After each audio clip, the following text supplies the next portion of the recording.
Pack your trash and leave, old woman. This is my house now. Those words came out of my son Marcus's mouth like venom as he stood in the doorway of what he thought was his living room. His girlfriend Jessica sat behind him on the leather sectional I had purchased 3 years ago, her arms crossed, that smug little smirk plastered across her face like she had just won the lottery. My name is Patricia Reynolds. I am 64 years old, and this is the story of how my own son tried to throw me out of a house he genuinely believed belonged to him, until the moment I revealed the truth that shattered his entire world into a million irreparable pieces. Before I tell you what happened next, before I tell you about the documents I pulled out and the look on his face when reality came crashing down, I need you to understand how we got here. I need you to understand the sacrifices, the years of blind devotion, and the slow transformation of my grateful son into the entitled stranger who stood before me that Friday evening, demanding I vacate my own home. If you have ever been disrespected by someone you sacrificed everything for, if you have ever felt invisible in your own life, stay with me through this story. Drop a comment below telling me where you are watching from. Hit that subscribe button, because you are going to want to follow how this unfolds. And let me know if you have ever experienced something similar, because I have a feeling I am not alone in this. My husband Richard died when Marcus was only 8 years old. Heart attack at 42, sudden and devastating, leaving us with virtually nothing except a mortgage and a mountain of medical bills. No life insurance because we were young and stupid and thought we had all the time in the world. I remember sitting at the kitchen table the week after the funeral, looking at the bills, looking at my sleeping son in the next room, and making a decision that would define the next 3 decades of my life. I would give that boy everything. I would work myself to the bone to make sure he never felt the poverty and fear that was crushing my chest in that moment. So I did exactly that. I worked 2 jobs for 16 years straight. During the day, I was a receptionist at the hospital, answering phones and scheduling appointments, smiling at patients even when my feet ached and my head pounded from exhaustion. At night, from 11 until 3 in the morning, I cleaned offices downtown. I would finish my hospital shift at 5, come home and make Marcus dinner, help him with his homework, tuck him into bed, and then leave again at 10:30 to push a vacuum and scrub toilets in empty corporate buildings while the rest of the world slept. I would get home around 3:30 in the morning, sleep for 4 hours, and do it all over again. But I did not just work. I sacrificed every luxury, every personal desire, every dream I might have had for myself. Marcus went to private school, $15,000 a year that I scraped together by living on rice and beans and discount bread. He played in soccer leagues, took piano lessons, went to SAT prep courses that cost $150 an hour. When his friends got new video games, Marcus got them too, even if it meant I wore the same 3 outfits to work for 2 years straight. When he wanted to go on the 8th grade trip to Washington, D.C., I worked triple shifts for 2 months to make sure he had spending money and a new camera. I paid $87,000 for his business degree at the State University, $87,000.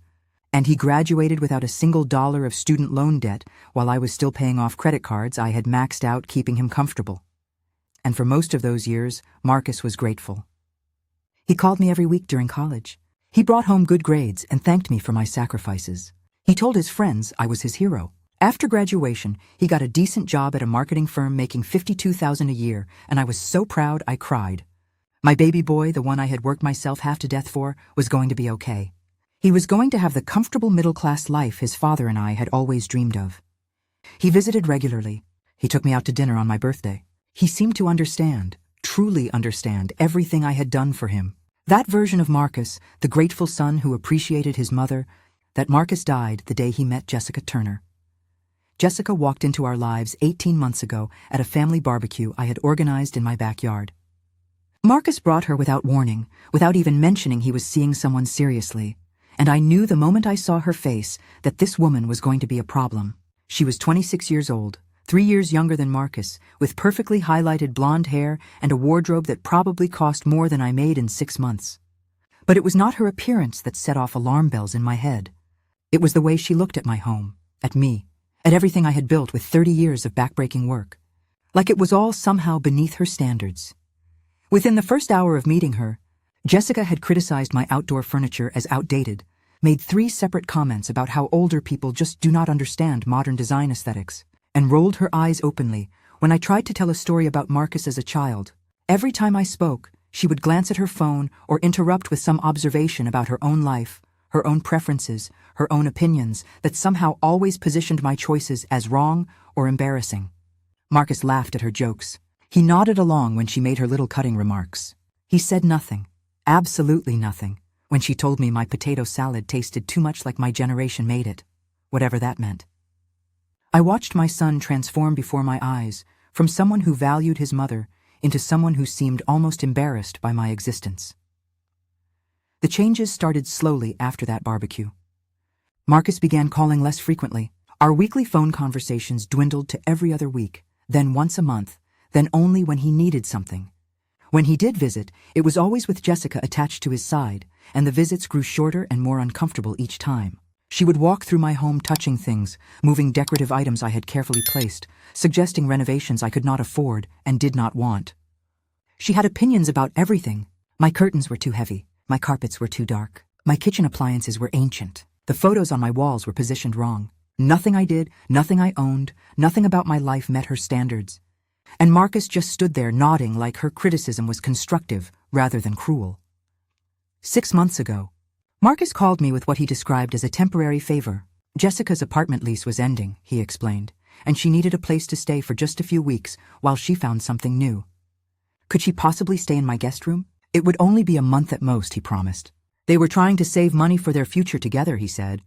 I could hear the hope in his voice, the desire for me to approve of this relationship, to welcome this woman into our family. So I said yes, even though every instinct in my body screamed that this was a terrible idea.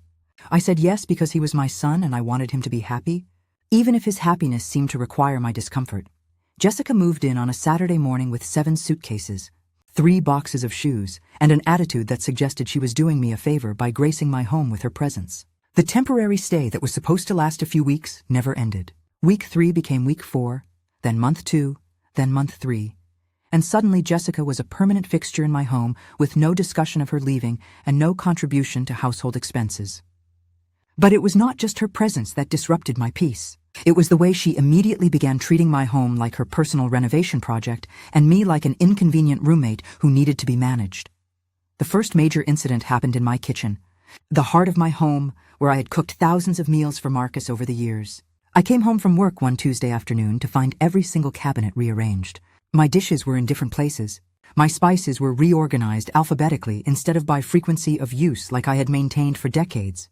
My favorite coffee mug, a chipped blue ceramic piece Richard had given me on our 5th anniversary, was gone. I found it later in the trash, apparently too ugly for Jessica's aesthetic vision. When I asked her about it, she barely looked up from her phone. She said the kitchen was disorganized and inefficient, that she had simply fixed it, that I should be thanking her for improving the space. Marcus walked in during this conversation, and I waited for him to defend me, to tell his girlfriend that she had no right to throw away my possessions or reorganize my home without permission. Instead, he put his arm around Jessica and told me I should appreciate her help, that she was just trying to make things nicer for all of us. That was the moment I should have put my foot down. That was the moment I should have said no, drawn a line, established boundaries that protected my home and my dignity. But I did not. I swallowed my hurt and my anger because I did not want to create conflict. I did not want to be the difficult mother, the unreasonable old woman who could not adapt or compromise. So I said nothing, and my silence became permission for things to escalate further and further beyond what any reasonable person would tolerate in their own home. The disrespect grew bolder with each passing week. Jessica began making rules about noise levels in my own house, telling me my television was too loud when I watched the evening news, a routine I had maintained for 20 years. She complained that I cooked with too much garlic, that the smell made the house reek of old people, her exact words. She took over my guest room completely, transforming it into what she called her closet space, filling it with racks of clothes and shoes while I had to store my extra linens in the garage. Every boundary I had was crossed, every personal space invaded, every routine disrupted, and Marcus stood by silently or worse, actively supported her demands. 3 months into their stay, I came home to find them hosting a party in my living room. I had not been informed. I had not been consulted. I walked through my own front door to find a dozen strangers drinking wine on my furniture while music blasted through speakers I did not recognize. Jessica saw me and her face twisted with annoyance rather than embarrassment. She pulled me aside into the kitchen and told me it would be better if I just stayed in my room for the evening, that they needed adult space without my hovering presence making things awkward. I looked past her to where Marcus was laughing with his friends, and I waited for him to intervene, to tell his girlfriend that she could not kick his mother out of her own living room. He glanced over, saw the situation, and simply looked away. That night, I sat in my bedroom listening to strangers celebrate in my home while I ate a sandwich alone, and I felt something inside me begin to crack. The grocery situation became another battleground. I had always done the household shopping, carefully budgeting and planning meals, making sure we had everything we needed. But Jessica started complaining that I was eating their food, that my contributions were not enough, that I needed to pay more for the privilege of eating in my own home. The accusation was absurd. I was still paying for 70% of the groceries, plus all the utilities, plus the property taxes, plus the homeowner's insurance. They contributed nothing except criticism and demands. But when I tried to explain this to Marcus, he sided with Jessica immediately. He said she had a point, that household expenses should be split fairly, completely ignoring the fact that they were living rent-free in a house I owned outright while contributing almost nothing to its upkeep. Then came the bathroom renovation demand. Jessica decided my guest bathroom was disgusting and needed a complete remodel. She showed me photos on her phone of modern bathrooms with expensive tile and fixtures, explaining that she could not possibly continue living with such outdated amenities. The renovation she wanted would cost $12,000 minimum. When I told her I could not afford that kind of expense, her face hardened with contempt. That evening I overheard her talking to Marcus in their bedroom, her voice carrying through the thin walls. She called me cheap. She said I was living in their house, her words, their house, and refusing to even maintain it properly. She said if I could not afford basic renovations, then maybe I should consider downsizing to something more appropriate for my limited means. Marcus did not correct her. He did not remind her that this was my house, my property, my home that I had worked decades to pay off. He just murmured agreement and sympathy for her frustration. The car situation pushed things even further toward the breaking point. 2 years ago, for Marcus's 25th birthday, I had bought him a used BMW 3 Series. I paid $28,000 for that car, money I had saved carefully over several years. But I had kept the car title and insurance in my name to keep his rates lower, a common practice that saved him hundreds of dollars every month. He had thanked me profusely at the time, promised to take excellent care of it, told me I was the best mother in the world. Now Jessica had decided she needed to drive that car for her important client meetings, while I could simply take ride shares to my appointments. When I needed the car for a doctor's appointment one Tuesday morning, Jessica told me her meeting was more important than my health care. She had an actual job, she said, implying that my work was somehow less valuable than hers. Marcus stood right there and said nothing. He let his girlfriend dismiss my needs entirely. I ended up taking an Uber to my appointment, $47 each way, while Jessica drove my car to her meeting. A week later, Jessica returned the car with a significant dent in the rear bumper. When I asked what happened, she claimed the damage had already been there, that I probably hit something and forgot about it because of my age. The accusation stung worse than the actual damage. She was suggesting I was senile, incompetent, too old to remember my own actions. Marcus supported her story immediately, even suggesting that maybe I should not be driving so much anymore, that perhaps it was time to consider whether I was still safe behind the wheel. I was 64 years old, sharp as ever, with a perfect driving record. But they were rewriting reality to avoid taking responsibility for damage Jessica had clearly caused. I paid $1,800 to repair that bumper, and neither of them ever apologized or offered to contribute a single dollar. The final straw, the moment that changed everything, happened on a Wednesday night about 6 months into their permanent residence in my home. I could not sleep, worried about money and the increasingly hostile environment in my own house. Around midnight, I heard voices coming from Marcus and Jessica's bedroom. The walls in my house are not thick, and their door was not fully closed. I did not mean to eavesdrop, but their conversation carried clearly down the hallway to where I stood frozen in the darkness. Jessica's voice was sharp and insistent. "When are we getting rid of her?" she asked. "This is supposed to be our house." I felt my heart stop beating for a moment. Marcus responded, and his words cut deeper than anything Jessica had said. "I know, babe," he told her. "I am working on it. She is stubborn, though." Jessica laughed, a cruel sound that made my stomach turn. "Maybe we just tell her to leave," she suggested. "What is she going to do about it?" Marcus agreed. "You are right," he said. "It is time. I will handle it this weekend." I stood in that dark hallway for what felt like hours, but was probably only minutes, processing what I had just heard. My son, the boy I had sacrificed everything for, was planning to evict me from my own home. He and his girlfriend were scheming to get rid of me like I was an unwanted piece of furniture. They genuinely believed this house belonged to them, that they had the right to decide who lived here and who did not. The betrayal was so complete, so total, that I felt something fundamental shift inside me. The unconditional love and forgiveness I had extended to Marcus for 29 years crystallized into something harder and colder. If he wanted to play this game, if he wanted to treat me like an obstacle to be removed, then I would show him exactly who owned what and who had the real power in this situation. I went back to my bedroom and quietly pulled out my filing cabinet. Inside were documents I had not looked at in years, but had always kept carefully organized. The house deed, completely in my name, showing I owned the property outright with no mortgage. The car title, registered to Patricia Reynolds with no co-owners listed. Property tax records going back 15 years, every single payment made by me from my accounts. Utility bills, all in my name, all paid from my checking account. Bank statements showing the mortgage payoff 5 years ago, showing every household expense paid solely by me. I spread these documents across my bed and looked at them in the dim light from my nightstand lamp. Marcus and Jessica thought they were going to kick me out. They had no idea what was coming. The next morning, I called my lawyer, Robert Chen, the moment his office opened at 8:30. Robert had handled my estate planning years ago and had always been someone I trusted completely. He was in his mid-50s, methodical and detail-oriented, the kind of attorney who anticipated problems before they materialized and prepared solutions for scenarios most people would never imagine. I had chosen him specifically because he did not sugarcoat reality or waste time with false reassurances. If something was legally sound, he would tell me so directly. If something was questionable or problematic, he would explain exactly why and offer concrete alternatives. That morning, I needed his clarity more than ever. I explained the situation as calmly as I could, though my voice shook with emotion I could not quite control.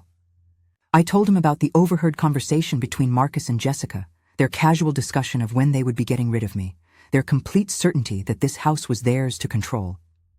I described the months of escalating disrespect, the way they had taken over my home room by room, the financial manipulation, the emotional abuse disguised as concern for my well-being. I explained how Marcus genuinely seemed to believe he owned the property, how he had apparently been telling people for months or even years that the house was his, how Jessica had moved in under temporary pretenses and never left. My words came out in a rush at first, tumbling over each other as months of suppressed frustration finally found voice. Robert listened without interrupting, and I could hear him taking notes on the other end of the line, his pen scratching across paper in that distinctive way he had. When I finally finished, there was a brief pause. Then Robert asked his first question, and his tone was measured and precise. "Patricia, you know you own that house outright, correct? The title is solely in your name with no co-owners or co-signers?" "Yes," I confirmed, my voice steadier now. "I have the deed in my filing cabinet. Richard and I bought the house 32 years ago.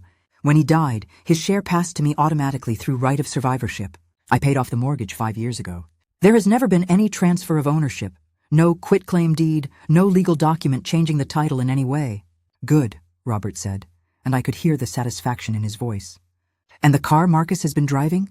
That is also titled solely in your name?" "Yes," I told him. "I purchased it 2 years ago for his 25th birthday. I kept the title and insurance in my name to keep his rates lower.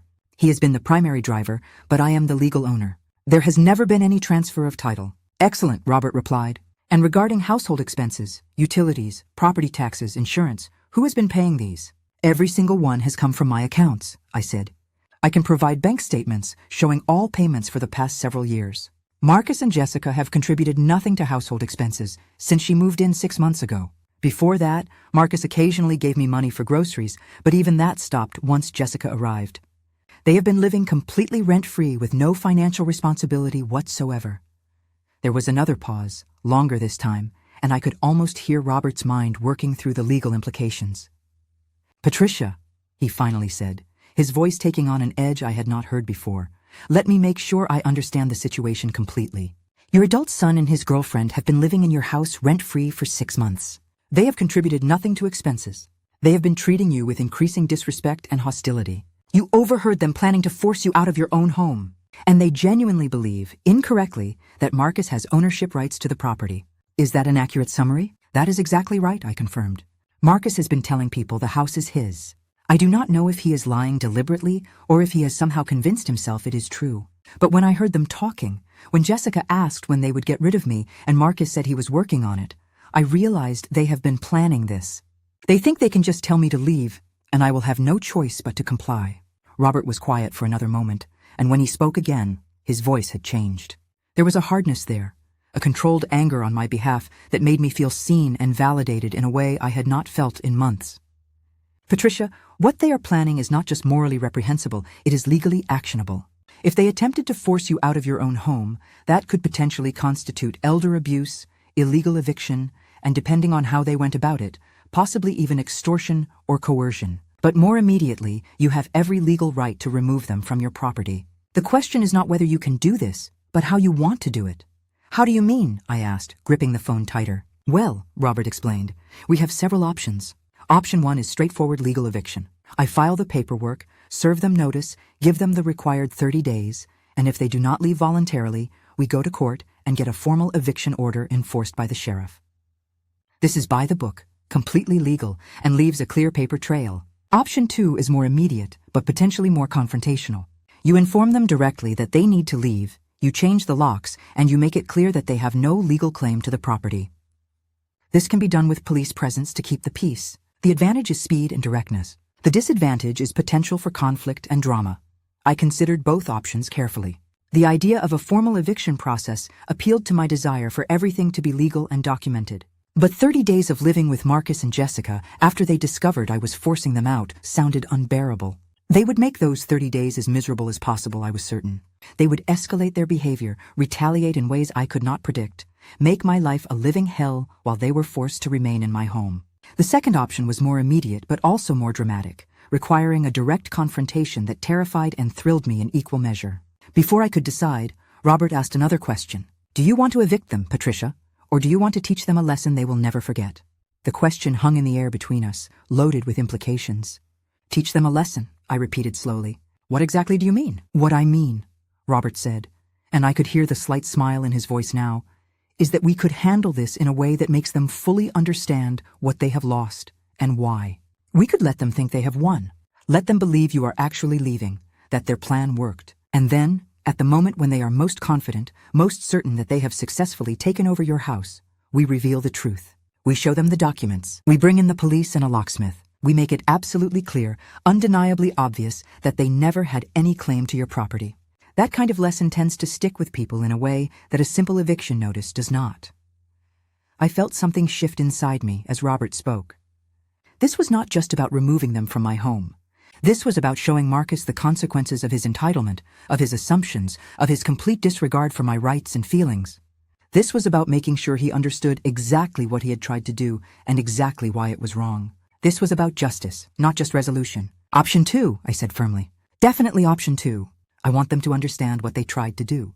I want them to face the reality they have been denying. I want them to experience the full weight of their own assumptions collapsing. Robert's approval was clear in his voice. Good choice. Here is what we are going to do. Over the next hour, Robert outlined the plan in meticulous detail. First, he would prepare a formal 30-day eviction notice, completely legal and binding, that would be served at the moment of confrontation. This would establish a clear legal timeline and protect me if they refused to leave peacefully.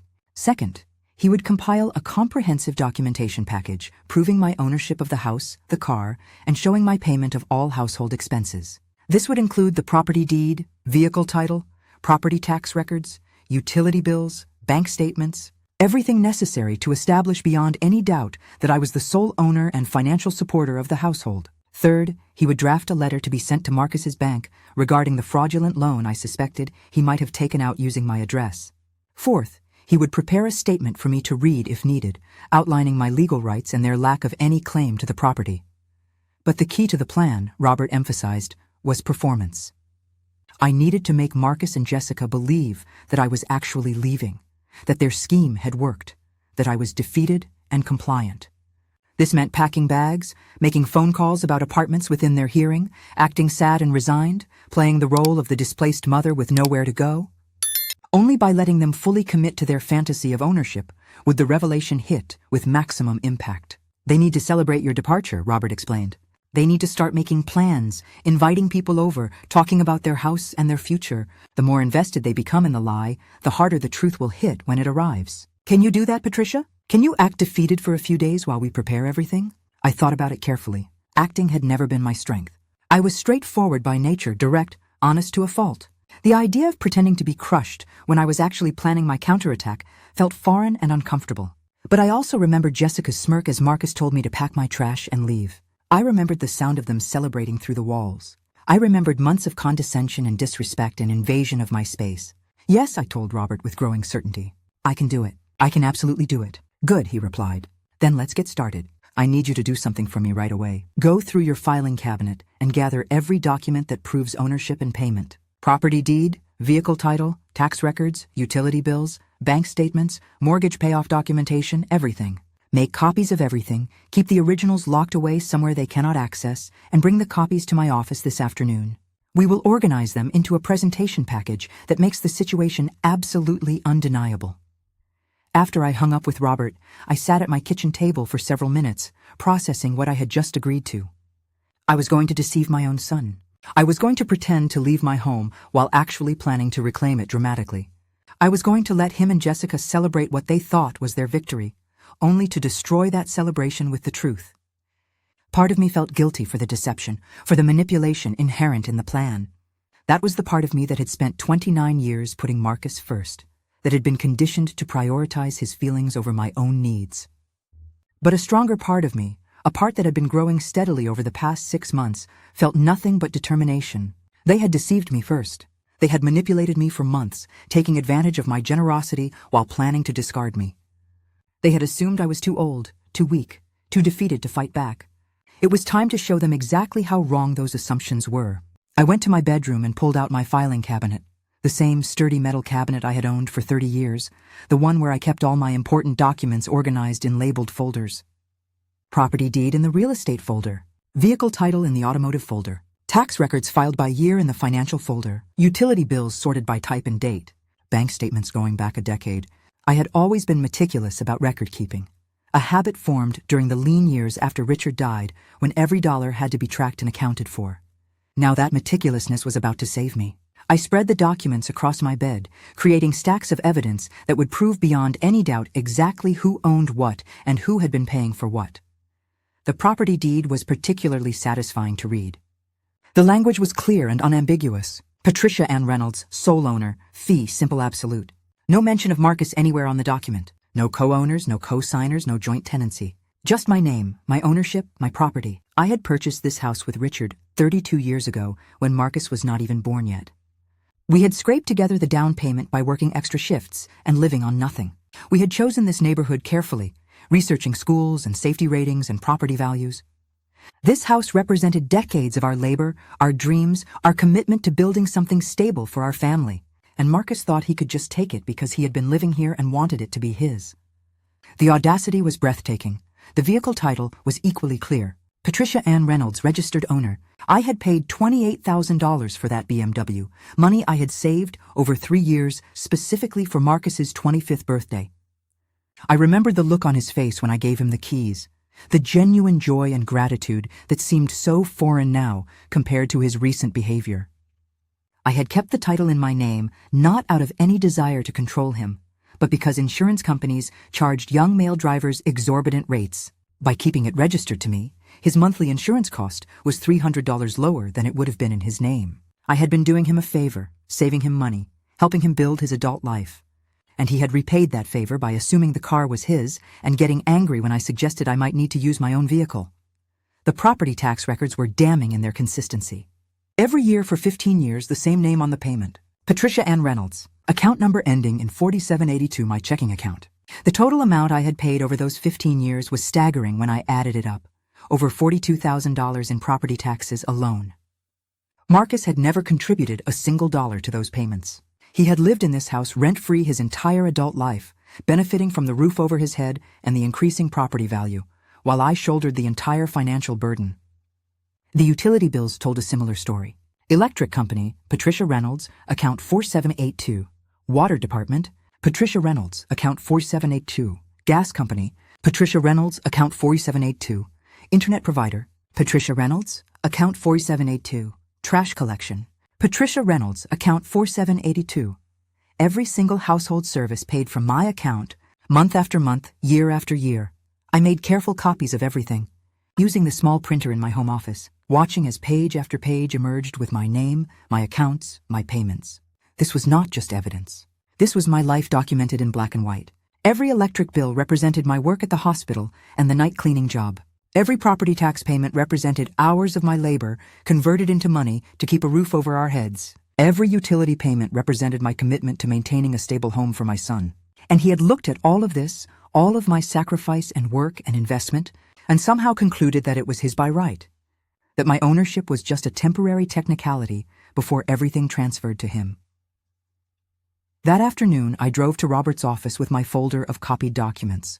His office was downtown in a modest building, nothing flashy or expensive, just solid and professional like Robert himself. His assistant, an efficient woman named Sandra, who had been with him for years, showed me into his conference room where Robert was waiting with a yellow legal pad full of notes. He took my folder and began going through the documents methodically, occasionally making notes or asking clarifying questions. "This is excellent," he said after about 20 minutes. "This is exactly what we need. The ownership is crystal clear. The payment history is comprehensive. If they try to claim any right to the property, we can refute it with documentation going back years. Did you find anything about a loan Marcus might have taken out?" I shook my head. "I do not have access to his financial records. I just have a suspicion based on their spending. They went from being careful about money to suddenly having expensive furniture delivered and Jessica showing off a very large engagement ring. The math does not add up with their salaries." Robert nodded thoughtfully. "I will make some discreet inquiries. If he took out a personal loan using your address and claimed to be a homeowner, that is fraud. The bank would have a record of it, and they would definitely be interested to know the truth about the property ownership. Now let's talk about timing. When do you want to do this?" I thought about the conversation I had overheard. Marcus telling Jessica he would handle it this weekend. Today was Thursday. This weekend likely meant Friday or Saturday. "I need to make them think I am leaving before they formally tell me to," I said slowly. "If they think they forced me out, they might be cautious or suspicious. But if they think I am leaving voluntarily because I overheard something or figured out they did not want me there, they will be more confident. They will celebrate more openly. They will let their guard down completely. So I need to start my performance tomorrow, pack some bags, make some calls, and actually leave on Saturday morning. Then we confront them Saturday afternoon, after they have had a few hours to really settle into the idea that the house is theirs." Robert considered this timeline, then nodded approvingly. "That works well. It gives me tomorrow to finalize all the documents, to contact the bank if I find anything about a loan, and to prepare everything for the confrontation. On Saturday we will need a locksmith to change the locks immediately. We will want police presence to keep everything legal and peaceful. And you will need to be absolutely ready for the emotional impact of this confrontation. Your son is going to be devastated, angry, possibly hostile. His girlfriend will likely be worse. They will say terrible things. They will accuse you of being cruel, vindictive, unfair. They will try every manipulation tactic they know to make you change your mind. You need to be prepared to stand firm no matter what they say." "I will be ready," I told him, and I felt the truth of it settle into my bones. I have been their doormat for months. I have absorbed their disrespect and their assumptions and their entitlement without pushing back because I wanted to keep the peace. Because I wanted to be the good mother, because I kept hoping things would improve. But that version of me is done. The version of me who shows up on Saturday is going to be someone who knows her rights, who has ironclad documentation, who will not be moved by tears or accusations or manipulation. I am ready, Robert. I am more ready for this than I have been for anything in years." Robert smiled, and it was a smile of professional satisfaction mixed with personal approval. "Then let's make this happen. Go home tonight and start your performance. Pack bags tomorrow, but fill them with things you do not care about. Old clothes you were planning to donate. Items you will not miss if something happens to them. Make phone calls within their hearing about looking for apartments. Mention being on a tight budget, sound defeated and sad. Let them see you as the broken, helpless old woman they think you are. And on Saturday morning, leave early while they are still asleep. Go somewhere comfortable, have breakfast, relax, and at exactly 2 p.m, return to your house with the cavalry. I will arrange for the locksmith and coordinate with the police. You just need to show up with your documents and your determination." That evening when I returned home, Marcus and Jessica were in the living room watching television on the large flat screen I had purchased 3 years ago. They barely acknowledged my arrival, just a casual hey from Marcus and nothing at all from Jessica, who did not even look away from the screen. I went to my room and started the performance. I pulled my old suitcases down from the closet shelf, making enough noise that they would hear, but not so much that it seemed deliberate. I began going through my closet, selecting items I planned to donate anyway, older clothes that no longer fit well, or that I had grown tired of. I folded them carefully and placed them in the suitcases, creating the visual appearance of someone packing to leave permanently. After about an hour, I emerged from my room carrying one of the suitcases and took it out to my car. I made 2 more trips, ensuring they saw me loading bags into the trunk. Marcus finally noticed on my 3rd trip. "Mom, what are you doing?" he asked, his tone more curious than concerned. "Are you going somewhere?" I kept my face neutral, my voice resigned. "I think it might be time for me to find my own place," I said carefully. "I have been thinking about it, and I can tell I am in the way here.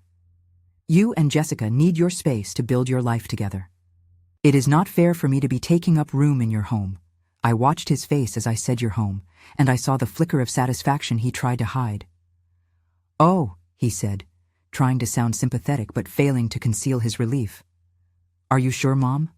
I mean, if that is what you think is best." Jessica appeared in the doorway behind him, and she was not even trying to hide her smile. "I think it is for the best," I continued, letting my voice crack slightly as if fighting back tears. "I have been looking at some apartments online. There are a few affordable options across town. Nothing fancy, but it will be my own space, and you two can have the house to yourselves." I saw them exchange a glance, a look of pure triumph that they thought I could not see. "That is probably good, Mom," Marcus said, his voice taking on a patronizing tone. "You know, at your age, maybe a smaller place would be easier to manage anyway. Less maintenance, less responsibility. You have worked hard your whole life. Maybe it is time to downsize and simplify." The condescension was so thick I could barely keep my face neutral, but I managed. I nodded sadly. "You are probably right. I am not getting any younger. A small apartment will be fine." Over the next 24 hours, I continued the performance with increasing sophistication. I made phone calls within their hearing, speaking to imaginary landlords about availability and pricing. "I need something affordable," I would say in a defeated voice. "My budget is quite limited. Yes, I understand first month and deposit. That will be tight, but I can manage it. Do you have anything available immediately?" I watched through my peripheral vision as Marcus and Jessica exchanged satisfied looks, barely containing their excitement. I acted distracted and sad during dinner, pushing food around my plate, sighing heavily. When Jessica made one of her typical critical comments about the meal being too salty, I did not defend myself. I just apologized quietly and offered to make her something different. The more defeated I acted, the more confident they became. Friday evening, I made my masterstroke. I called my sister Linda and had a conversation that was partially real and partially performance. Linda knew what was happening. I had filled her in on the entire plan earlier that day, and she played along perfectly. "Yes," I said, loudly enough for them to hear from the living room, "I am moving out this weekend. It is just not working out here anymore. I need to find my own space." No, Marcus has been very patient with me, but I can tell I am in the way. They need their privacy. Yes, it is sad, but it is the right thing to do. Through the wall, I could hear them talking, their voices excited and animated, making plans. I pressed my ear against the door and caught fragments.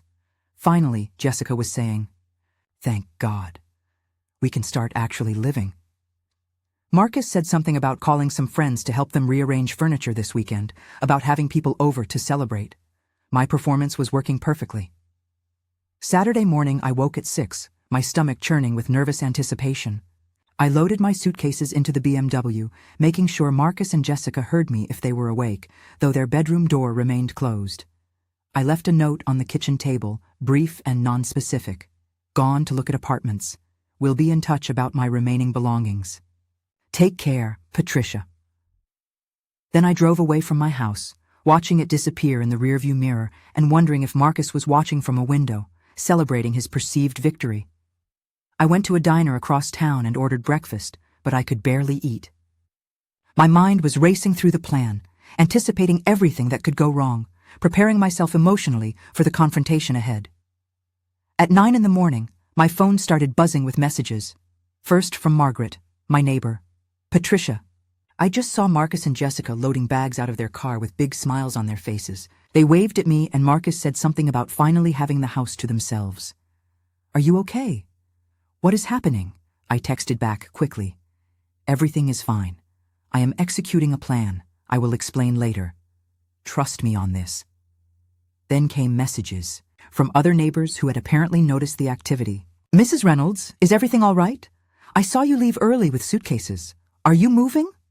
I sent reassuring responses to everyone, vague but calm, asking them to trust that I knew what I was doing. At 10, Robert called. Everything is set for 2 o'clock. I have the locksmith confirmed, a guy named Ted who does this kind of work regularly and knows how to be discreet and professional. I have been in contact with the police department, and Officer Maria Chen will meet us at your property at 1:55 to ensure everything stays peaceful. She is aware of the situation and sympathetic. I also did some digging on your son's finances. Patricia, I found the loan. Marcus took out a personal loan for $45,000 3 months ago from First National Bank. On the application, he listed your address as his residence and indicated he was a homeowner. That is textbook fraud. I have already contacted the bank's legal department to inform them of the true ownership situation. They were very interested to learn this information and indicated they would be pursuing collection and potential legal action against Marcus for fraudulent loan application. $45,000. The number stunned me, even though I had suspected something like this. What did he use the money for? I asked. According to the bank representative I spoke with, Robert said, the loan was disbursed 3 months ago. Based on the timeline, that would have been right after Jessica moved in with you. My guess would be the engagement ring, furniture, possibly a wedding venue deposit. He was building a life with Jessica using borrowed money while claiming to own assets he did not have. The bank is going to want their money back, and when they find out he lied on the application, this could become a criminal matter, not just civil. Do you want me to pursue that angle? I thought carefully about this question. Part of me wanted Marcus to face every possible consequence for his actions, to experience the full weight of what he had done. But another part of me, the part that was still his mother despite everything, hesitated at the idea of him facing criminal charges. Not yet, I told Robert. Let's handle the eviction first. Let him discover that he does not own the house or the car. Let him face the reality of that situation. If he still does not understand, if he continues to act entitled and aggressive, then we can discuss involving the bank more formally. But let's start with the civil consequences and see if that is enough to penetrate his delusion. Robert agreed with my approach. That is reasonable. We will focus on the eviction and property recovery today. The bank will handle their own process regarding the loan, but I will advise them to hold off on criminal referral for now. You can always change your mind later if Marcus's behavior warrants it. Now, are you emotionally prepared for this afternoon? Do you need to talk through any scenarios or practice what you are going to say? I shook my head even though he could not see me. I am ready, Robert. I have been thinking about nothing else for days. I know exactly what I need to say, and I know I can stand firm.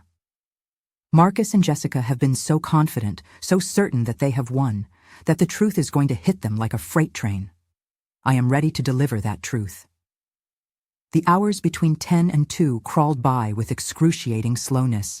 I sat in a coffee shop nursing a latte I did not want, reading the same page of a book over and over without absorbing any of it. My mind kept playing through possible scenarios, Marcus angry and accusatory, Jessica in tears, both of them pleading and desperate, both of them hostile and threatening.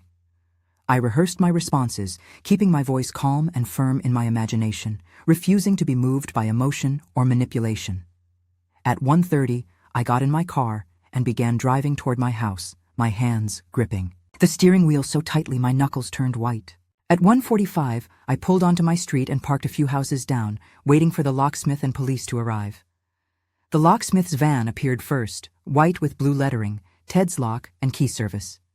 Ted himself was probably in his 50s, with salt and pepper hair and a professional demeanor. He parked behind me and walked over to my car. Mrs. Reynolds, I am Ted. Robert briefed me on the situation. I am sorry you are going through this. We will get your locks changed quickly and securely. Just follow my lead and everything will be fine. Then Officer Chen arrived, her patrol car pulling up smoothly behind the locksmith van. She was younger than I expected, probably in her early 30s, with her dark hair pulled back in a neat bun and sharp, intelligent eyes. She approached my car and introduced herself with a firm handshake. "Mrs. Reynolds, I am Officer Maria Chen. I understand you are dealing with an unlawful occupancy situation. I am here to ensure the process stays peaceful and legal. Do you have your ownership documentation ready?" I showed her the folder Robert had prepared, and she glanced through it quickly, nodding with satisfaction. "This is very clear. You have every right to reclaim your property and change your locks. If your son and his girlfriend resist or become aggressive, I am authorized to intervene. Just stay calm, stay firm, and let me handle any situations that escalate beyond civil conversation. Are you ready to proceed?" I took a deep breath, my heart pounding so hard I could feel it in my throat. "Yes," I said. "I am ready. Let's do this." We walked up my driveway in formation, me in the lead with my folder of documents, Officer Chen beside me in her uniform, and Ted following with his toolbox.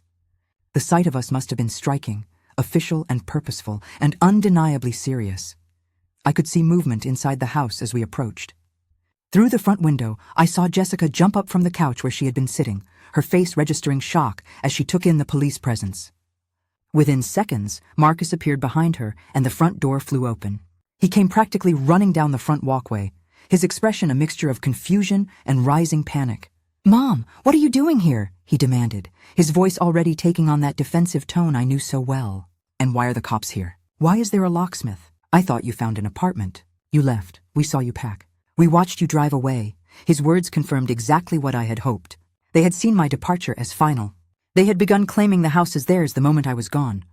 They had let their guard down completely, settling into their fantasy of ownership without any suspicion that the truth was about to destroy everything they believed.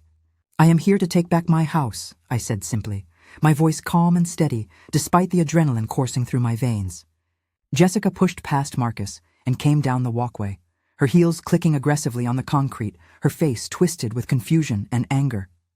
"Your house," she practically spat the words. "You left, old woman. You packed your stuff and you left. This is Marcus's house now. You do not get to just come back because you changed your mind about moving out." Officer Chen stepped forward then, her presence immediately commanding attention. She had a way of standing that communicated authority without aggression, professional but firm. "Ma'am, sir," she said, her voice carrying clearly. "Let's keep this civil and discuss this calmly. I am here to make sure everyone stays safe and that we resolve this situation legally. Mrs. Reynolds has some documents she would like to share with you." Marcus looked at Officer Chen with something like relief washing over his face, as if official authority would surely vindicate him, would surely confirm that this was his house and his mother was being unreasonable by returning unexpectedly. "Officer," he said, adopting a tone of injured reasonableness, "this is my mother, Patricia. She has been living here with me and my girlfriend, Jessica, but we asked her to move out because the living situation was not working for anyone. She agreed to leave this morning. We watched her pack her things and drive away. Now she is back with a locksmith and police, and I honestly do not understand what is happening. My girlfriend and I just want to move forward with our lives in our home, our home." Those two words hung in the air like a confession, like a revelation of everything that was wrong with Marcus's understanding of reality. Officer Chen's expression did not change, but I saw a flicker of something in her eyes, a recognition perhaps of what kind of situation she was really dealing with here. "Mrs. Reynolds," she said, turning to me with professional courtesy, "would you like to proceed with sharing your documentation?" I opened the leather folder Robert had prepared, the one containing all the evidence of my ownership and financial responsibility. My hands were steady now, all nervousness replaced by a cold clarity of purpose. "Marcus, Jessica, Officer Chen," I said clearly, "I want you all to look at something." I handed copies to each of them, starting with Marcus, watching his face as he took the paper from my hand. "This is the deed to this property," I continued, my voice carrying across the front yard loud enough that neighbors who had started to gather on their porches could hear every word. "You will notice that it lists one owner and one owner only. Patricia Ann Reynolds. That is me. There is no co-owner. There is no joint tenancy. There is no mention anywhere on this document of Marcus Reynolds. I own this property solely and completely." Marcus took the paper with hands that had started to shake visibly. His eyes scanned the document rapidly, going back and forth over the same lines as if he could not believe what he was reading. "What?" he stammered, his voice suddenly uncertain. "This cannot be right. You put the house in my name. You told me. For taxes. You said it was in my name for tax purposes." "I never said that, Marcus," I replied, and my voice was firm now, uncompromising. "You assumed that. You wanted to believe it so badly that you convinced yourself I had said it. But I never transferred this property to you. I never signed anything over to you. This house has been in my name since your father and I bought it 32 years ago, and it has remained in my name every single day since his death. Jessica snatched the paper from Marcus's trembling hands, her eyes racing over the text, searching desperately for something, anything that would prove this wrong, that would validate what Marcus had been telling her for months. But Marcus said, she began, her voice rising with panic. She stopped, looking at Marcus with dawning horror. You told me this was your house. You told me we would have this house. You told me you owned it. I saw color drain from Marcus's face as the reality of his situation began to penetrate. He had been lying to Jessica, or at minimum. He had been sharing with her a delusion he had created for himself. And now that delusion was collapsing in front of witnesses with legal documents proving its falsehood. I thought, he said weakly, his voice barely above a whisper. I just thought. You said it would be mine someday. You always said the house would be mine someday, and I thought you meant now. I thought it was understood. There is a significant difference, I said coldly, between someday when I die and right now while I am still living and actively residing in the property. You made an assumption based on what you wanted to be true, rather than what was actually true. And that assumption has led you to make some very serious mistakes. I handed out the next document, property tax records going back 15 years. This is the property tax payment history for this address, I continued. Every single payment made by Patricia Reynolds from checking account number ending in 4782. That is my account. I am the only person who has ever paid property taxes on this property. Can you show me even one payment you made toward property taxes, Marcus? Even one receipt with your name on it? He could not answer. He just stood there holding the paper, staring at his name, which appeared nowhere on the document, except as a dependent on my earlier tax returns, when he was still a minor living at home. Jessica's breathing had become rapid and shallow, her chest rising and falling as panic visibly set in. She looked at the tax documents and then at Marcus with an expression that was equal parts fury and betrayal. You never paid the property taxes, she said, her voice shaking. You let your mother pay everything while you told me this was your house. Marcus, what else have you been lying about? Before he could respond, I handed out the third set of documents. These are utility bills for the past 2 years, I said, my voice maintaining that same cold, precise tone. Electric, water, gas, internet, trash collection. Every single one shows the account holder as Patricia Reynolds. Every single payment made from my account ending in 4782. You have not contributed a single dollar to any household expense since Jessica moved in 6 months ago, Marcus. Not $1 toward keeping this house running. Ted the locksmith, who had been standing quietly observing this exchange, shifted his weight and cleared his throat gently. Mrs. Reynolds, do you want me to begin changing the locks now? Or should I wait until you finish with the documentation? Wait just a few more minutes, Ted, I said. There are a couple more things they need to see first. I pulled out the vehicle title and registration, and I saw Marcus's eyes widen as he recognized what I was holding. This is also important, I said, handing copies to Marcus, Jessica, and Officer Chen. This is the title and registration for the BMW that Marcus has been driving for the past 2 years. You will notice that the registered owner is Patricia Ann Reynolds. I am the title holder. I am the insured party on the policy. That vehicle has never belonged to Marcus legally. It was a gift that I retained ownership of to keep his insurance rates lower. Something I explained very clearly to him when I purchased it 2 years ago. But you gave it to me? Marcus protested, his voice rising with desperation now. It was a birthday present. You cannot just take back a present. That is not how gifts work. Actually, I replied calmly, when the gift giver retains legal title to the item, yes, that is exactly how it works. The car is mine legally. You have been the primary driver, but you have never owned it. And now I am reclaiming my vehicle. I held out my hand, palm up, waiting. Marcus, I need the car keys right now. No, he said, taking a step backward. Absolutely not. That is my car. I have been driving it for 2 years. You cannot just take it back. That is insane. You are being vindictive and cruel. Officer Chen stepped forward again, her hand resting casually on her belt near her radio, a subtle but clear indication that she was prepared to escalate this if necessary. Sir, she said firmly, legally speaking, the vehicle is registered to your mother. She has provided clear documentation proving ownership. She has every right to reclaim her property. You need to return the keys to the registered owner immediately.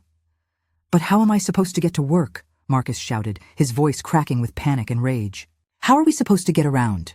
You cannot just strand us here with no transportation. That is not my problem, I said, and I watched the words land like physical blows.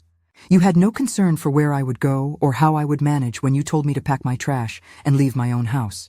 You celebrated my departure. Within hours of me leaving this morning, you had already started rearranging my home and making plans to have people over. You posted on social media about finally having your dream home. So no, Marcus, I do not particularly care about your transportation situation right now. Officer Chen's voice cut through the tension. Sir, the keys, now, or I will have to ask you to retrieve them from wherever they are currently located. Marcus stood frozen for a long moment, his body language screaming resistance, his face red with impotent fury. Then his shoulders slumped, and he reached into his pocket, pulling out the BMW key fob with shaking hands. He held it out toward me, but could not quite bring himself to place it in my palm, as if the physical act of handing over the keys would make the loss too real. I stepped forward and took the key fob from his limp fingers, and the moment it was in my hand, I felt a surge of satisfaction so intense it was almost dizzying. Thank you, I said simply, pocketing the keys. Jessica had started crying, actual tears streaming down her face now, leaving tracks through her carefully applied makeup. This is not fair, she sobbed, her voice thick with tears and rage. We have been planning our future. We have been making this house nice. We have invested so much in this place. We have been building a life here. What exactly have you invested, Jessica? I asked, turning to face her directly with all the accumulated frustration of 6 months finally finding its voice. You have lived here rent-free for 6 months. You have not paid for groceries unless I count the occasional pizza you ordered for yourself. You have not contributed to utilities, property taxes, insurance, or any household expense whatsoever. You rearranged my kitchen and threw away my possessions without permission. You criticized everything about my home while contributing absolutely nothing. You called me an old woman and dead weight. You told my son I should leave so you two could have the space to yourselves. You made my life miserable in my own home for months. So please, explain to me exactly what investment you are referring to. Because from where I stand, you have done nothing but take and take and take while giving nothing in return except disrespect and entitlement. She had no answer. She just stood there crying while Marcus put his arm around her, though his own hands were shaking so badly he could barely maintain contact.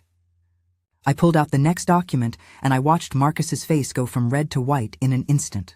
This is particularly interesting, I said, my voice taking on an edge now. According to my lawyer's research, Marcus, you took out a personal loan for $45,000 3 months ago. You listed this address as your residence and indicated on the loan application that you were a homeowner. That is fraud, Marcus. You knowingly lied to a financial institution using my property as false collateral to obtain money under false pretenses. The room, or rather the front yard where we were all standing, went completely silent. Even the neighbors who had gathered on their porches seemed to hold their breath. Jessica looked at Marcus with an expression of absolute horror. You took out a loan, she whispered, her voice barely audible. You borrowed $45,000. Where is that money, Marcus? Where did it go? Marcus opened and closed his mouth several times, but no sound came out. His face had gone from white to a sickly gray color, and I wondered for a moment if he might actually faint right there on the driveway. The engagement ring, he finally managed to say, his voice cracking. $8,000 for your ring, Jessica. And the furniture you wanted for the living room, that was $12,000. And we put down a deposit on the wedding venue, $25,000 for the Riverside Country Club. And the rest, maybe $5,000 or $6,000, went to paying off credit card debt from before. Jessica stared at him like she was seeing him for the first time, like the man she thought she knew had been replaced by a stranger. You told me you had savings, she said slowly, each word deliberate and sharp. You told me we were financially stable. You told me you owned a house, Marcus. You told me your mother had signed it over to you years ago. You told me we had a solid foundation to build our life on. And you were lying. About everything. You lied about the house. You lied about your finances. You borrowed $45,000 by committing fraud and I had no idea. What else have you lied about? Not everything, Marcus protested weakly, reaching for her, but she pulled away from his touch. I thought, Mom always said the house would be mine someday. She said it would go to me when she died. I thought she meant it was already basically mine, that it was just a technicality that her name was still on the deed. I thought we were just waiting for her to sign the paperwork to make it official. I never meant to lie. I just believed what I wanted to believe. There is a significant difference between someday when I die and right now while I am still very much alive, I said, my voice hard as granite now. You committed fraud, Marcus. You lied to a financial institution. You obtained $45,000 under false pretenses by claiming to own property that belongs to me. That is not a mistake or a misunderstanding. That is a crime. My lawyer has already contacted First National Bank to inform them that you do not own this property and never did. They are pursuing legal action against you for fraudulent loan application. They want their money back and they are considering criminal charges. The word criminal seemed to hit Marcus like a physical blow. He actually staggered, grabbing the porch railing for support, his knuckles white with the force of his grip. Criminal charges, he repeated, the words coming out in a hoarse whisper. They are going to sue me. They are going to press charges. I am going to lose everything. You already have nothing, I corrected him coldly. You never owned anything to begin with. You were living in a fantasy built on assumptions and lies, and now reality has arrived to collect its due. Actions have consequences, son. You made choices based on false premises and deliberate deception, and now you will face the results of those choices. But I am your son, he said. And his voice broke completely now, tears starting to stream down his face. I am your only child. You cannot do this to me. You cannot destroy my life like this. We are family. We were family, I said, and I felt something fundamental shift inside me as I spoke the words, something that had been cracking for months, finally breaking clean through. Family does not try to evict each other from their own homes. Family does not commit fraud using each other's property. Family does not celebrate when their mother leaves, believing she has nowhere to go and no way to fight back. You stopped treating me like family months ago, Marcus. You treated me like an inconvenience, like an obstacle standing between you and the life you wanted with Jessica. You treated me like I was disposable, like my feelings and my rights did not matter as long as you got what you wanted. So no, we are not family anymore. We are a property owner and illegal occupants who need to vacate the premises. Officer Chen pulled out her notepad. Mrs. Reynolds, do you have a formal eviction notice prepared? I do, I said, pulling out the final document from my folder. Robert had prepared it perfectly. Every legal requirement met. Every phrase precise and binding. This is a legal 30-day notice to vacate the premises, I said, handing copies to Marcus and Jessica. You have exactly 30 days from today to remove yourselves and all of your belongings from my property. If you are not gone by the deadline of October 21st at 11:59 p.m., I will pursue formal eviction through the courts, which will result in a permanent eviction on your records, making it extremely difficult for you to rent anywhere decent in the future. I strongly suggest you use this time wisely to find appropriate housing within your actual budget and means. 30 days! Jessica shrieked, her voice rising to a pitch that made several neighbors wince. We cannot find a place and move out in 30 days. We do not have money for deposits and first month's rent on a new apartment. Where are we supposed to go? What are we supposed to do? That is not my concern, I repeated, and each time I said those words they felt more powerful, more liberating. You should have thought about your housing situation before you told me to pack my trash and leave my own home. You should have considered the consequences before you spent months disrespecting me and treating me like hired help in my own house. You should have checked property records and thought about reality before you committed fraud and spent $45,000 borrowed dollars on a lifestyle you could not afford. Those were your choices. Now you get to live with the outcomes. Marcus was shaking his head repeatedly, like he could physically reject the reality being presented to him. Mom, please, he begged, his voice raw with desperation. I am sorry. I'm so sorry for everything, for the things I said, for the way we treated you, for assuming the house was mine, for the loan, for all of it. Jessica was pressuring me about our future together, and I got caught up in trying to provide for us, and I made terrible decisions. I know that now. I see it now. Please do not do this. We are family. I am your son. There has to be some way to fix this. Where will we go? What will we do? We have nothing. You are 29 years old, Marcus, I said, keeping my voice steady despite the pull of old habits, the maternal instinct to rescue him from consequences. Jessica is 26. You are both employed adults with college educations. You will figure it out the same way millions of people do every single day without parents supporting them or property they do not own. You will look for apartments within your budget. You will create a realistic financial plan. You will live within your actual means instead of pretending to own assets you do not have. You will learn to appreciate what you genuinely possess instead of assuming you are entitled to what belongs to someone else. You will grow up, essentially, which is something that should have happened years ago.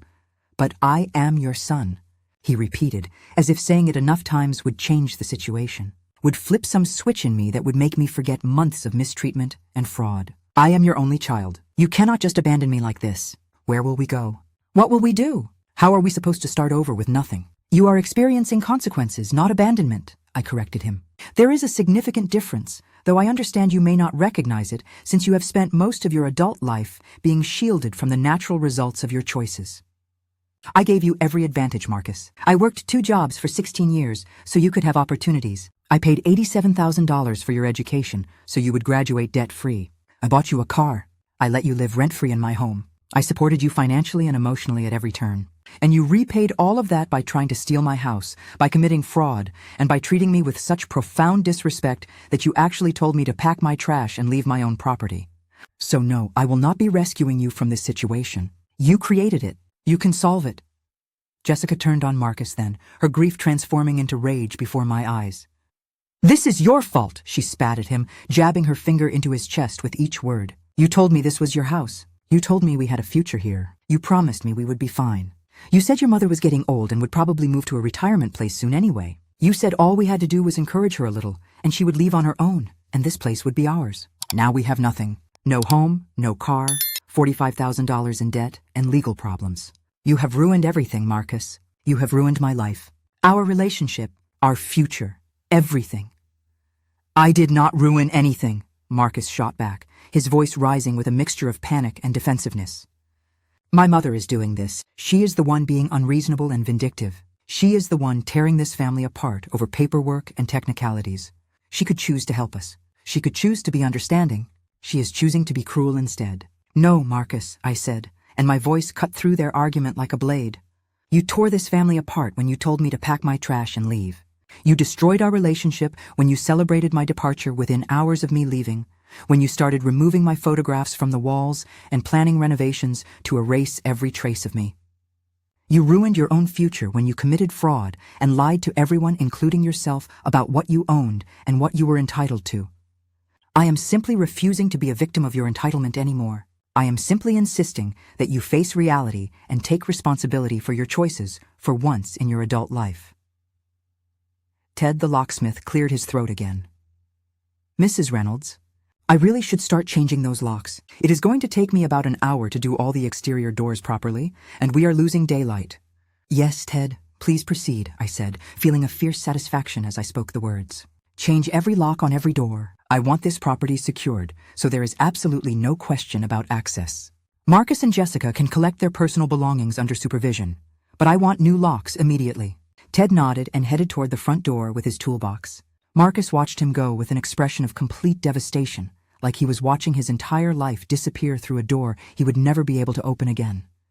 You are really doing this, he said, and it was not quite a question, more like someone trying to process an incomprehensible reality. You are actually kicking us out. You are changing the locks. You are taking the car. You are reporting the fraud. You are destroying my entire life over one stupid mistake.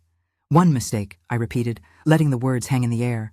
Marcus, this was not one mistake. This was months of calculated disrespect. This was lying to Jessica about ownership. This was committing fraud to get loan money. This was planning with your girlfriend about when you would get rid of me. This was telling me to pack my trash and leave. This was celebrating when you thought I was actually gone. This was not an isolated error in judgment. This was a pattern of behavior revealing who you have become, and who you have become is someone I do not recognize and do not trust. I am protecting my property and my dignity. You are experiencing consequences, not punishment. Learn the difference. The next hour was brutal and chaotic. Ted worked methodically on the locks, the sound of his drill and the metallic clicking of tumblers being replaced, providing a soundtrack to the disintegration of Marcus and Jessica's delusions. Officer Chen supervised as they were allowed back into the house to collect essential belongings for the next few days, clothes and toiletries and electronics. Jessica moved through the rooms like a ghost, grabbing armfuls of expensive clothes and designer shoes, her face alternating between tears and fury. She kept muttering to herself, phrases I could not quite catch, but that sounded like combinations of "how could this happen" and "I cannot believe this" and "everything is ruined."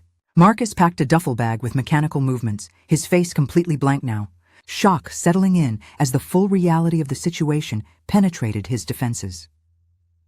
Several times Marcus tried to take items that belonged to me, things I had purchased for the household. He reached for the expensive blender on the kitchen counter and I stopped him. That stays, it is mine. I bought it, but we use it all the time, he protested weakly. You are welcome to purchase your own blender, I replied. That one is my property. He tried to take throw pillows from the living room couch. Those stay, I said firmly. Mine. The coffee maker. Mine. The set of towels from the bathroom closet. Mine. Item by item. I reclaimed my property, and item by item, Marcus seemed to shrink, realizing exactly how little he actually owned, how much of his comfortable life had been built on my foundation without him ever acknowledging or appreciating it.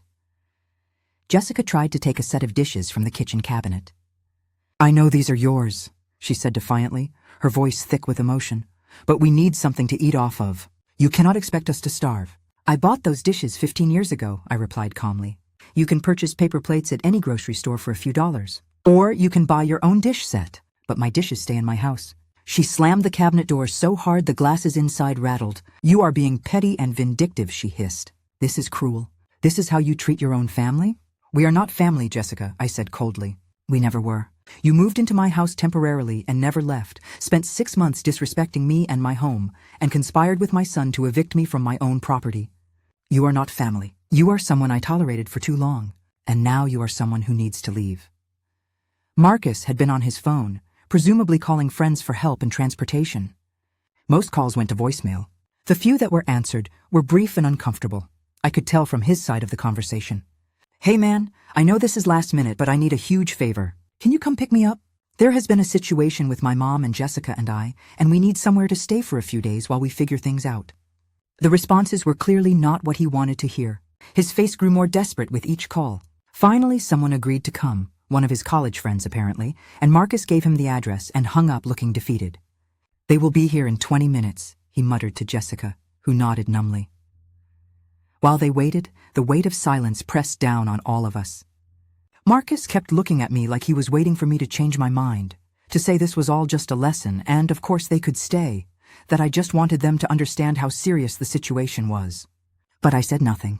I just stood there on my own front porch, watching as Ted finished installing the last new lock, feeling the weight of the new keys in my pocket. These keys represented something more than just access to a building. They represented my autonomy restored, my boundaries enforced, my right to exist in my own space without apology or compromise. Jessica stood apart from Marcus now, her body language making clear that whatever relationship they had was fracturing under the pressure of revealed lies and collapsed dreams. The friend's car finally arrived, a beat-up Honda Civic with a college radio station bumper sticker fading on the back window. A young man about Marcus's age climbed out looking confused and uncomfortable, clearly not fully understanding what he had walked into. Marcus and Jessica loaded their bags into the trunk and back seat, working in tense silence. When everything was packed, Marcus stood in the driveway looking back at the house, at me, at the life he thought he had. "Mom?" he said one final time, his voice barely audible. "I really am sorry. For what it is worth, I am truly sorry for everything." Then he climbed into the car. Jessica paused before getting in, and for a moment I thought she might say something, might offer her own apology, or at least acknowledge her role in this disaster. Instead, she just looked at me with pure hatred. "You will regret this," she said, her voice cold and sharp. "You are going to die alone in that house, with no one who loves you, with no family, with nothing but your precious property and your bitterness. I hope it was worth it." Officer Chen stepped forward immediately, her hand moving to her radio. "Ma'am, that is enough. Get in the vehicle and leave the property now." Jessica glared at me for another long moment, then climbed into the car and slammed the door.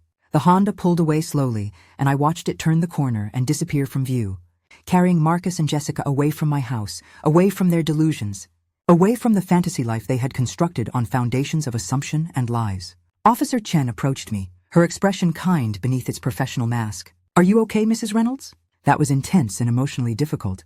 I know these situations are never easy, especially with family involved. "I am fine," I told her, and I realized with some surprise that I meant it. I am better than I have been in months, actually. For 6 months I've been walking on eggshells in my own home, accepting disrespect, watching my son become someone I did not recognize, feeling like a stranger in the house I have owned for 3 decades. Today I took my life back. Today I said no. Today I enforced boundaries that should have been enforced months ago. It hurt. God, it hurt to see Marcus so devastated and lost. But it also felt like breathing after being underwater for too long. Officer Chen nodded with understanding. "I see a lot of family disputes in my line of work," she said quietly. "And I can tell you that what you did today took courage. It would have been easier to keep accepting the situation, to keep being the accommodating mother, to keep prioritizing their comfort over your dignity. Standing up for yourself, especially to family, is one of the hardest things a person can do. You should be proud of the strength you showed today." "Thank you," I said, feeling unexpected tears prick my eyes. "That means more than you know. If they come back and cause any problems, call me directly," Officer Chen said, handing me her card. "You have every legal right to be here, and they have no legal rights whatsoever. Do not let them intimidate you or manipulate you or make you second-guess your decision. You did exactly the right thing." After she left, After Ted the locksmith finished his work and handed me a complete set of shiny new keys and drove away. After the neighbors slowly retreated back into their homes with their curiosity satisfied, I stood alone in my driveway looking at my house. My house. The home I had worked decades to pay for, the place where I had raised my son with love and sacrifice, the space that had been invaded and disrespected and nearly stolen from me. I walked up to the front door and used my new key to unlock it, feeling the smooth turn of the brand new deadbolt, the satisfying click as the mechanism engaged. I stepped inside and closed the door behind me, locking it from the inside, and the sound of that lock engaging was the most beautiful sound I had heard in months. The silence that followed was profound and complete. No Jessica complaining about garlic or television volume, or the silence that followed was profound and complete. No Jessica complaining about garlic or television volume or outdated furniture. No Marcus defending behavior that should never have needed defense. No whispered conversations about when they would get rid of me. Just peace, just quiet, just me in my own space, finally and blessedly alone. I walked through each room slowly, deliberately, reclaiming my territory one space at a time. The living room where they had hosted parties without my permission. The kitchen where Jessica had thrown away my favorite coffee mug. The guest room that had become her closet. The master bedroom where Marcus had slept while plotting my removal. Everything was still here, still mine, still exactly where it belonged.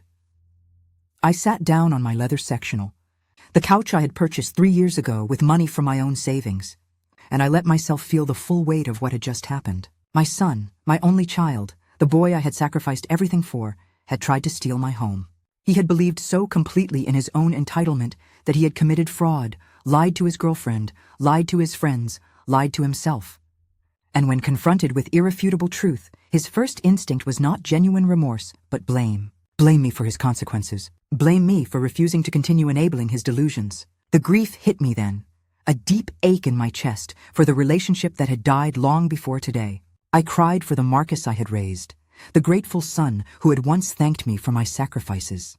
That boy was gone, replaced by a man who had learned all the wrong lessons from my generosity. But even through the grief, I felt something else. Liberation. For the first time in 6 months, I could breathe without measuring every word. I could exist without apologizing for taking up space. I could make decisions about my own home without considering their reactions. The weight I had been carrying, the constant tension of trying to keep peace while being disrespected, lifted from my shoulders like a physical burden being removed. I spent the rest of that evening reclaiming my house. I took down the cheap decorations Jessica had added. I rearranged the kitchen back to my preferred organization. I opened every window and let fresh air sweep through, carrying away the heaviness that had accumulated. I changed the sheets on their bed, washed away every trace of their presence. I put my photographs back on the walls, the family pictures they had removed in their eagerness to erase me. That night, I made myself a simple dinner, just pasta with the garlic Jessica had complained about, and I ate it slowly at my dining room table, savoring every bite. I sat in my living room and watched my evening news program at whatever volume I wanted. I took a long bath without worrying about someone pounding on the door needing the bathroom. And then I went to bed in my own room, in my own house, with my new locks securing my doors, and I slept better than I had in months. No anxiety about tomorrow's criticism. No fear of my home being taken. Just peace. Just security. Just the quiet satisfaction of having stood up for myself when it mattered most. My phone buzzed constantly over the next few days. Marcus sent dozens of messages, cycling through every manipulation tactic he knew. First came apologies, desperate pleas begging me to reconsider, promises that things would be different. Then came anger, accusations that I was vindictive and cruel for ruining his life over technicalities. Then came practical requests for money for deposits, for help finding apartments, for just a little assistance through this rough patch. I did not respond to any of them. There was nothing left to say. He had made his choices. Now he would live with them. Jessica's messages were fewer but nastier, calling me horrible names, threatening vague legal action, insisting I would regret my cruelty. I blocked her number after the third message. I owed her nothing, not even the energy of reading her vitriol. The following weeks brought news through my neighbor Margaret. Marcus and Jessica had found a cramped one-bedroom apartment in a rough part of town, paying $1,400 a month, which stretched their budget to breaking. They were sleeping on an air mattress because they could not afford furniture. Jessica's parents had refused to help, humiliated by the revelation that their daughter's successful boyfriend with the house was actually a fraud living with his mother. The engagement was off, the ring returned, the wedding cancelled.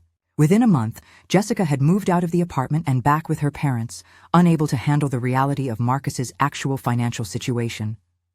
Marcus was alone, working his regular job plus weekend delivery shifts to pay rent and start addressing the $45,000 loan debt. I felt no satisfaction in his suffering, but I felt no guilt either. These were natural consequences of his choices. The bank's legal action proceeded. Marcus's wages were garnished. His credit was destroyed. The life he had imagined, built on lies and assumptions, had collapsed entirely. And through it all, I maintained my boundaries. When he showed up at my door 6 weeks later, looking gaunt and desperate, I let him in only long enough to say what I needed to say. We can have coffee once a month in public if you want to rebuild some kind of relationship. But you will never live here again. You will never have claim to this house. When I die, everything goes to charity. Those are my terms. Take them or leave them. He took them because he had no other choice. Our relationship now is cordial but distant. We meet once a month at a coffee shop downtown. We talk about surface things, his job, his therapy, his slow progress paying off debt. We do not talk about that day or what led to it. We do not pretend things will ever be what they were. I have my peace. I have my home. I have my dignity. And Marcus has his lessons, hard-won and expensive, about entitlement and consequences, and the difference between what you want and what you actually own. Some people might say I was too harsh, but those people did not hear him tell me to pack my trash and leave my own house. They did not watch him celebrate my departure. They did not see the smirk on Jessica's face. I did what I had to do to protect myself, and I would do it again.